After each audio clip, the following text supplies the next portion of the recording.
Hello everyone, good morning, सुप्रभात, राधे राधे। तो सबसे पहले मेरा जो ड्रिंक होता है या तो मेरा सिंपल पानी होता है या कोई डिटॉक्स ड्रिंक होता है। तो सबसे पहले मैंने यहाँ पे मेथी दाना पानी पिया। चाहे तो आप इसका पानी गर्म करके भी पी सकते हैं, चाहे तो आप मेरी तरह इसका पानी पी लीजिए और मेथी दाना को खूब चबा चबा के खाइए, उसके बाद आप पानी पीजिए। तो आज मैंने मेथी दाना भिगोया था, तो मैंने सोचा सबसे पहले मेथी दाना का पानी पी लेते हैं, उसके बाद हम अपना 1 लीटर पानी कंप्लीट कर लेंगे। क्योंकि मेथी दाना इतना कड़वा होता है ना, इसको खाने के बाद कम से कम आप 1 से 2 गिलास पानी ज़रूर पी जाएंगे। मेथी दाना क्या करता है हमारा, भाई सबसे पहले तो शुगर के लिए भी बहुत ज़्यादा फ़ायदेमंद होता है। मेथी दाना वेट लॉस में भी बहुत ज़्यादा हेल्प करता है।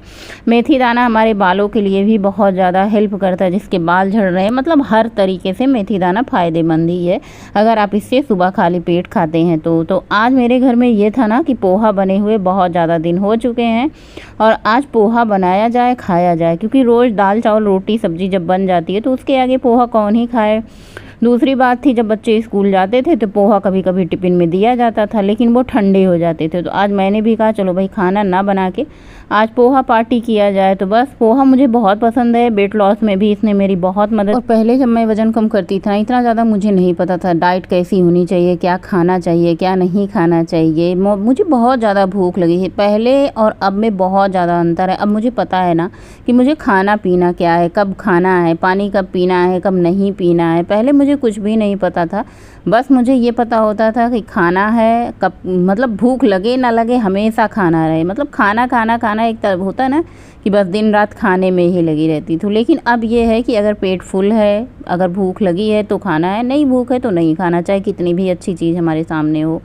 तो बस यहाँ पे मैंने मूंगफली भून करके निकाल लिया है। और आज बेटी की फरमाइश थी कि माता श्री पोहा इतना ज़्यादा बनाना कि पेट फुल हो जाए, भूख रोटी चावल की ज़रूरत ना लगे।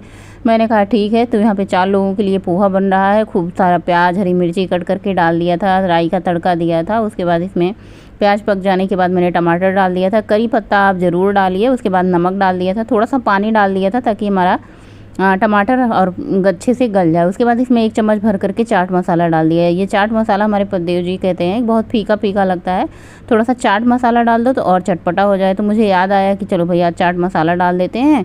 सारे मसाले हल्दी वगैरह डाल करके, चाहे तो आप 1 चम्मच चीनी भी डाल सकते हैं, तो खट्टा मीठा जिसे पसंद हो। हमारे घर में चीनी नहीं खाया जाता, अगर मैं डाल देती तो बेटा बिल्कुल नहीं खाता, इसलिए मैंने नहीं डाला। तो पूरा पोहा अच्छे से मिक्स करने के बाद थोड़ा सा पानी की छींटे दे करके इसको ढक दीजिए, भाप निकलेगा और बहुत ही ज़्यादा सॉफ्ट आपका पोहा बनेगा। तो यहाँ पे पानी छिड़क करके इसको मैंने ढक दिया था 5 मिनट के लिए। उसके बाद थाली में सबसे पहले बेटे के लिए मैंने लगाया। मैंने कहा चलो भाई तुम ही शुरुआत करो, तुम्हारी ही फरमाइश पे पोहा बना है खाने को तो सभी खाएंगे। तो उसको प्लेटिंग मैंने कर दी है। आज मैंने मूंगफली कढ़ाई में नहीं डाला, मैंने सोचा ऊपर से डाल करके खूब अच्छा क्रंची क्रंची रहेगा। तो मैंने यहाँ पे प्याज हरी मिर्ची ऊपर से डाला है।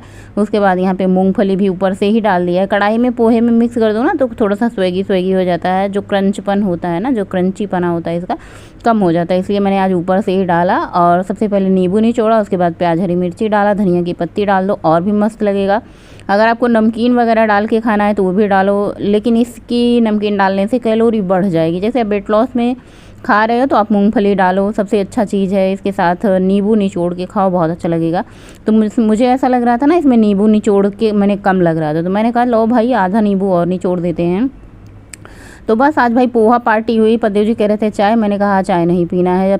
जब छूट चुकी है तो सुबह सुबह तो बिल्कुल भी नहीं पीना है। तो पोहा खाया, उसके बाद मैंने तुरंत पानी नहीं पिया, बर्तन धुलने में लग गई। मैंने कहा सबसे पहले बर्तन धुलते हैं। आज कई सारे डिब्बे निकले थे फ्रिज से जिसमें नींबू वगैरह रखा था, तो मैंने कहा चलो उसको भी धुल लेते हैं। तो बर्तन धुलेंगे, बहुत ज़्यादा साफ़ सफाई करनी नहीं है किचन की, क्योंकि जब रोटी वगैरह बनती है सब्जी वगैरह तो किचन में बहुत ज़्यादा छींटे वगैरह होते हैं। लेकिन जब सिंपल सा पोहा ही बना था तो बहुत ज़्यादा किचन में गंदगी नहीं थी, बस बर्तन धुलने का काम था। आज तो मेरा काम इतना ज़्यादा हल्का लग रहा था। पोहा बहुत ज़्यादा भारी होता है, अगर आप एक बार खा लो ना, तो मैंने भी आधा कटोरा से कम मैंने मतलब लगभग लिया था पूरे दिन की। भूख ना लगे बस इतना लिया था। उसके बाद दूध आ गया था, दूध गर्म होने के लिए रख दिया। पोहा खाए लगभग 1.5-2 घंटे हो चुके थे। मैंने कहा चलो भाई पानी पी लेते हैं। पोहा खाने के बाद प्यास भी बहुत ज़्यादा लगती है, तो यहाँ पे मैंने 2 गिलास भर के पानी पिया, 1 लीटर पानी कंप्लीट कर लिया है। तो अभी तक मेरा सुबह तक 2 लीटर पानी हो चुका है। उसके बाद अभी टाइमिंग है शाम के 4 साढ़े 4 बजने का। 4 साढ़े 4 बजे बच्चों का टाइमिंग होता है मैंगो शेक का। ये मैंगो शेक उसी टाइम बनने वाला था जब पोहा बना था, लेकिन पोहा खा करके इतना सबका पेट फुल हो चुका था। भाई मुझे तो नहीं ज़रूरत थी चाय का या फिर मैंगो शेक का, लेकिन बच्चे हैं, बच्चे बोल रहे थे कि मम्मी आपने तो कहा था साथ में बनाएंगे। मैंने कहा था ना, कहने और करने में बड़ा अंतर होता है। उसके साथ साथ ही मैंने यहाँ पे लौकी निकाल ली है, क्योंकि भाई और भी तैयारी करनी है। पूरे दिन खाना वाना नहीं बना है, लेकिन शाम को तो बनेगा ही बनेगा। तो यहाँ पे मैंगो शेक मैंने बना दिया है और सबसे पहले बच्चों को दे देते हैं, ये पी लेते हैं बढ़िया आराम से। उसके बाद देखते हैं अगर मेरा भी मन, देखो वैसे कोई चीज़ घर में नहीं बनता है, नहीं दिखता है तो मन नहीं करता, लेकिन कोई चीज़ अगर बनता है तो फिर मन कहने लग जाता है। तो बस बच्चों को दे दिया, वो खा पी चुके हैं। मैंने कंट्रोल किया खुद पे, नहीं पिया मैंगो शेक। मैंने सोचा चलो भाई शाम को हम खाने के साथ लेंगे, अभी हम थोड़ा सा कंट्रोल करते हैं। उसके बाद लौकी इतनी नरम मुलायम थी। वैसे लौकी तो मैंने अपने लिए ही मंगाई थी कि मैं इसमें थोड़ा थोड़ा दाल डाल करके लौकी की बना करके, लेकिन 2-3 दिन खाने के बाद मेरा मन ऐसे होने लगा ना कि अब जो सबके लिए बनता है ना वही खाने का बार बार पता नहीं क्यों मन दौड़ता है। ऐसे होता है जब हम डाइट करने लग जाते हैं, कभी कभी ऐसा होता है हमारा मन इतना ज़्यादा परेशान करता है, इतना ज़्यादा क्रेविंग करता है ना कि ये होता है खा लो खा लो खा लो, और खाने के बाद गिल्ट होता है कि क्यों खाया क्यों खाया। जैसे एक दिन वॉक ना करो, एक्सरसाइज ना करो तो खुद को गिल्ट होता है कि आज तो मैंने एक्सरसाइज किया ही नहीं और वॉक किया ही नहीं, तो हर चीज़ का गिल्ट आगे पीछे मन करता रहता है। तो बस यहाँ पे सब्जी वब्जी कट करके मैं वॉक पे निकल चुकी हूँ। मैंने सोचा वॉक पे चलते हैं। कभी कभी ऐसा भी होता है कि मुझे अकेले वॉक करने जानी होती है, कभी कभी सखी सहेली रहती हैं। बारिश खूब हो रही है आजकल हमारे यहाँ, तो आषाढ़ लग चुका है। आषाढ़ सावन भादों 3 महीने जो होती है जम करके बारिश होती है। मौसम काफ़ी ज़्यादा ठंडा हो चुका है और मैं वॉक पे निकल चुकी हूँ। वॉक आप लोग देखते होंगे कि कभी भी ऐसा नहीं होता है जिस दिन मेरी वॉक स्किप हो जाए, क्योंकि एक्सरसाइज तो स्किप हो ही जाती है। मतलब मेरा मन इतना ज़्यादा नहीं, जैसे मुझे बहुत ज़्यादा मतलब मुझे बहुत ज़्यादा मोटिवेशन मिल जाए ना तभी मैं एक्सरसाइज करती हूँ, वरना अभी आजकल तो हैंड की एक्सरसाइज हो रही है।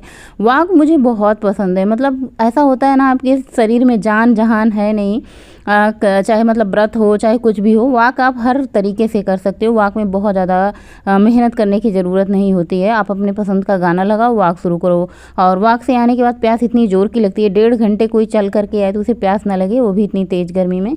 कढ़ाई में ही मैंने लौकी काटी थी, फिर मैंने कहा अब इसको उथल पथल करने से अच्छा है कि बीच में थोड़ी सी जगह बनाई जाए। इसमें आधा चम्मच सरसों का तेल डाल दिया, उसके बाद इसमें जीरा डाल दिया है और कसूरी मेथी, राई का दाना, थोड़ा सा तड़का दिया, हल्दी भी बीच में मैंने डाल दी है। अच्छे से मिक्स करने के बाद स्वाद अनुसार मैंने इसमें नमक डाल दिया है। मिक्स करने के बाद बस इसको ढक देंगे। लौकी इतनी नर्म मुलायम है ना, बहुत ज़्यादा पानी छोड़ेगी और धीरे धीरे ये पकेगी। मतलब इसको पकाने के लिए आपको बार बार चलाने की ज़रूरत नहीं होगी, बहुत ही अच्छे से पक जाएगा आराम से 2-3 बार चलाने पे। तो जब तक हमारी सब्ज़ी पक रही है तब तक हम फटाफट से आटा गूँथ के रख लेते हैं। सब्ज़ी पकने में कम से कम 20 मिनट तो लग ही जाएंगे, क्योंकि बहुत ज़्यादा पानी छोड़ता है। अगर हम आँच को तेज़ कर देते हैं ना तो फिर पानी जल जाता है, फिर सब्ज़ी अच्छे से पकती नहीं। और देखिए कितनी बढ़िया टिम सब्ज़ी गल चुकी है, एकदम गल करके इतना मीठा था कि क्या ही बताएं। उसके बाद फटाफट से मैंने गर्मा गर्म रोटियाँ बनाई और सबके लिए रोटियाँ लगाई। सुबह से ही भूख लगी थी, जोर की भूख लगी थी। और कभी कभी ऐसा भी होता है ना कि सोचते हैं कि चलो भाई सीधे रात को खाते हैं। अगर आपको बीच में भूख लगे ना छोटी मोटी, तो आप थोड़ा बहुत जैसे चना रखे रहें या फिर सत्तू रखे रहें, आप उसे घोल करके 2 चम्मच पी लीजिए। तो रात के डिनर में मैंने 2 रोटी ली है। आज पूरे दिन में मैंने 2 रोटी लिया, और जो सबके लिए मैंने रोटी बनाई थी वही थी। सलाद खाने का मन नहीं हो रहा था तो मैंने नहीं लिया, सलाद की बजाय मैंने अचार ले लिया है, लौकी की सब्ज़ी ले ली है, और आम जैसा मैंने कि बताया था कि मैं अपना आम रात को खाऊंगी तो मैंने रात में लिया। कटोरी में लेने की बजाय मैंने प्लेट में लिया है। तो ये होता है कि ना अगर आपको खाना भी है ना तो आप बहुत अच्छे से प्लेटिंग करो। और उसके बाद सब लोग खाना खा चुके हैं। टाइम बहुत ज़्यादा नहीं हो रहा है, लेकिन हाँ बहुत ज़्यादा जल्दी भी नहीं है, 7:30 बज चुके हैं, क्योंकि 7 बजने वाले होते हैं ना तब जाके हम वॉक से आते हैं। 7 बजने में कभी 15 मिनट बाकी रहे, कभी 20 मिनट। आते ही थोड़ी देर पानी वानी पीते हैं, फिर उसके बाद पहले कभी क्या करते हैं ना, सब्ज़ी छौंक देते हैं, फिर अपना काम करते रहेंगे। और आज मैंने वॉक थोड़ी सी कम की है, 8,418 स्टेप लिए हैं, 7 किलोमीटर की वॉक करी है। एंड करते हैं, मिलते हैं नए ब्लॉग में, तब तक के लिए बाय, गुड नाइट, शुभ रात्रि, थैंक्स फॉर वॉचिंग। स्वस्थ रहें, मस्त रहें, खुश रहें।